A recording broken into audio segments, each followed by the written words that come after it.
Hello, my name is Putkonen. Thank you for joining me. Today I'm talking about self without qualities or attributes.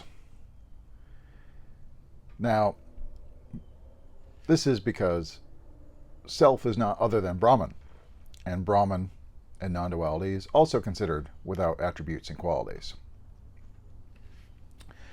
But what is an attribute or a quality? Attributes and qualities arise in pairs. If something is hard, it's because there's only something soft in comparison.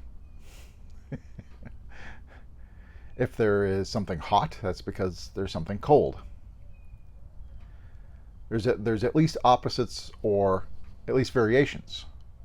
Something is green because it's not red or purple or any of the other various colors. Qualities and attributes arise because there are things that are not that, either another color or the opposite. If there was no other, it's not an attribute. It's not really a quality.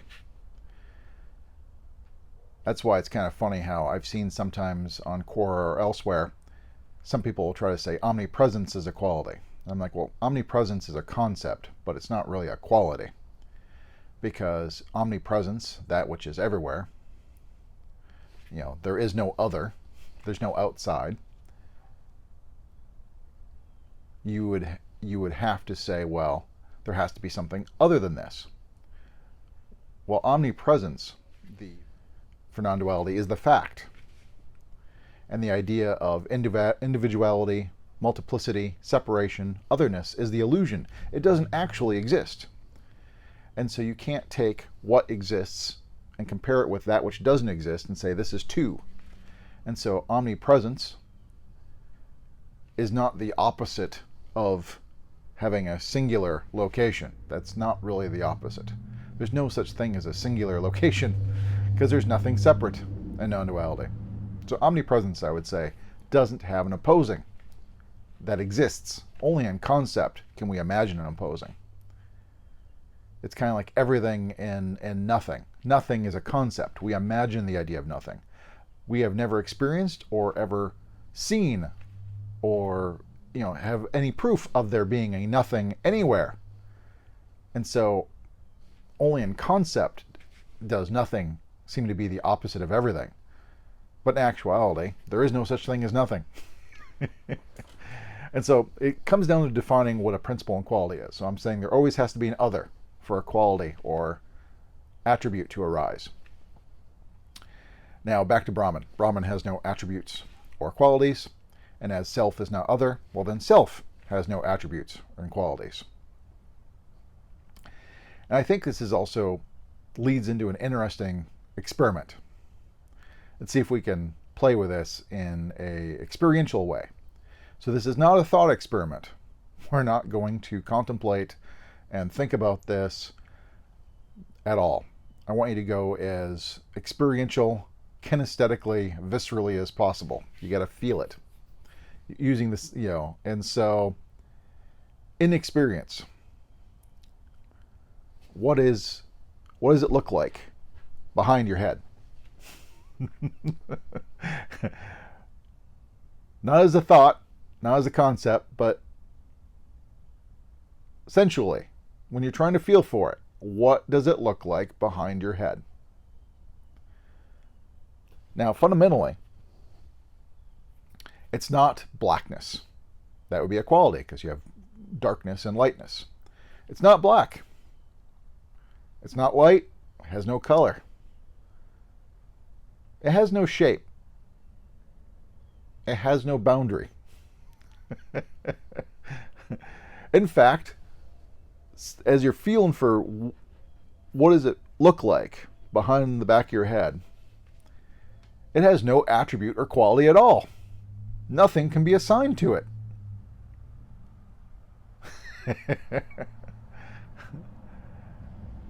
And so in this lack of quality, lack of attribute, still you're trying to keep it as viscerally, kinesthetically experiential as possible. It's not a thought. It's like, what do you really sense behind your head? Obviously, there's something there, but what do you sense? And we can't assign any quality to it. We can tell that there is something, but we don't have any attribute or quality for it. Now, move it a little nearer. Say, behind your eyes. Instead of behind your head, go behind your eyes. What's there? It's the same thing.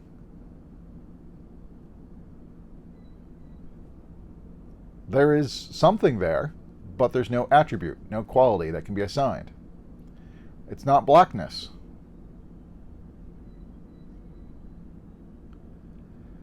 And so, as you're feeling and experiencing this, and the important thing is keeping it feeling, experiencing kinesthetically. You're trying to keep it, a visceral, a feeling in some way. Instead of behind the head or behind the eyes, move from behind the head to the center of the head to the center of being.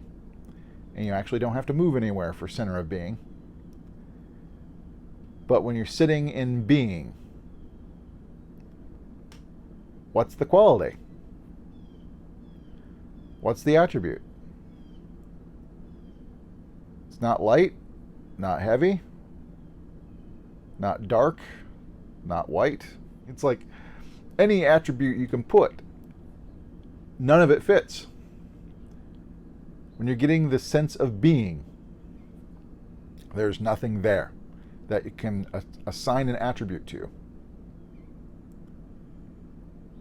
But when you're going from, as I said, back of the head, center of being, at the same time, you can feel that it's not separate either, because the same thing that you're sensing, experiencing, so to speak, is also just as well in front of you for what you do see. The same attributeless, qualityless thing is also in front of you in form. And so if you're looking at a book, a tree, a chair, whatever, the experience, the feeling, always keep the feeling. The feeling that we've worked to being.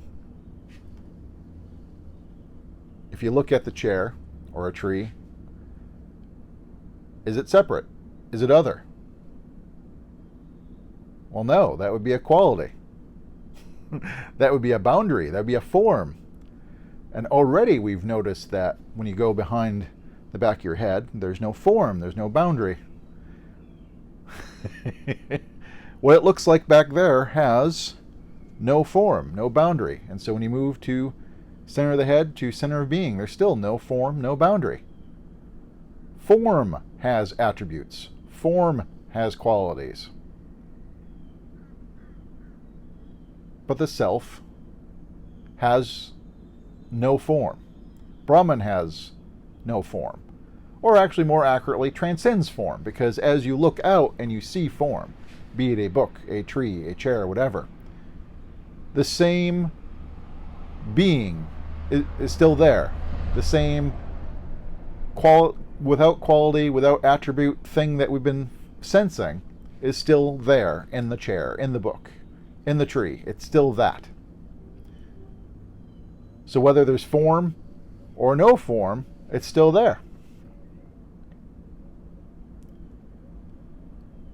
And with being, it is existence, existing.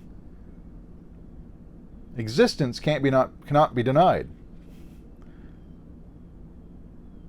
Because there's something to be aware of, you fundamentally have to exist first. So existing. If you didn't exist, you wouldn't know it. For there be awareness at all, there must be existence. And so there's always existence. And that existence is one and the same with that formless, without quality, without attribute, being that we sensed even when we're trying to sense what it looks like behind our own heads, or behind the eyes, or in the center of our being. It is the same without quality, without attribute. Can't say it's light, can't say it's dark. There's no high, there's no low. There's no color. It's not black, it's not white, it's not green. There's no color involved. It transcends all. So even when you look at, say, a chair, if it happens to be red or blue or whatever, it is not other than that, but it transcends that. And this kind of goes back to an earlier video where I used gold as an analogy for Brahman. There can be a gold fork, a gold ring, a gold necklace. The forms vary, but it's all gold. None of the forms could be said to be other than gold, and yet gold transcends all the forms. And so you could melt down a gold spoon and turn it into a gold knife. It does not matter to the gold. The gold remains as it always has been. It's just the form changes. And then in this way, that's the way Brahman is. Brahman is beyond form, transcends form, and yet no form can be said to be other than Brahman. And so this same formless, without quality, without attribute thing that we're sensing behind our head, behind our eyes, in the center of being, is also the same thing that can be sensed and experienced and felt looking at any form. It's an interesting little experiment. But I thought delving into the without attribute, without quality aspect might be kind of interesting today. But if you have any questions, comments, please post below. But until next time, thank you much.